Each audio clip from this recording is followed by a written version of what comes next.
laba shay aan sheegay aroos waa in laga dhigo wax fudud oo raqiis ah gabdhaha waa in lagu ninkaaxo 4 qaalmood keli sheekada ay Turkiga ma tameeraa kale Minnesota leeyahay waxa lagu ninkaaxay $10,000 $20,000 gaarsi ala keeni culumadana waxaan dhahay inta wali ninkaaxay weyti aduu ku $1 ninkaax askaka soo hooyadii rabta gabadheedii inuu $1 lagu ninkaaxo ninkaaxa sunnada nabiga sallallahu alayhi wasallam wuxuu yiri hal noqoto raqiis taasoo mina qadan midda kale oo Nairobi dhahala joojiyo Soomaalida bulshada Soomaalida waa markii aroos u jiro haweenka lagu xareeyni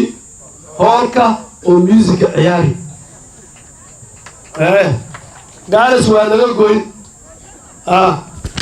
zaanta inta ogolaato intay dirac xirato barfuun iska badiso gabadhaadii islaanta la siideen habeen حرام عظيم ويتاس عظيم ويتاس وجه كده تاس إلى مغلى مثلا علماء يفرد له هذا جبل برفون مرسته حتى صلاة ما تبنته نقرأ نصومنا برا هذا برفون اسمه شفتي صلاة ما تبنكرتي شايف رمضة بين ها ما قال هذا برفون مرسته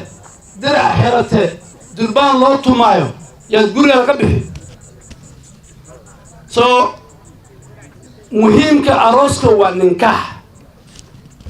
نكاح أنا أقوله هلا بديو مساجد كهاللو خبطه قريان كونا أدخل في جوجية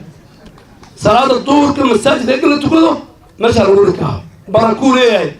قريان حكوسو كوري قريان حكوسو كوري وكسر كوري قري إسلامي تاو حيبتها يتلع ما دام هو يوين شرف له يوضيال علماء فرديان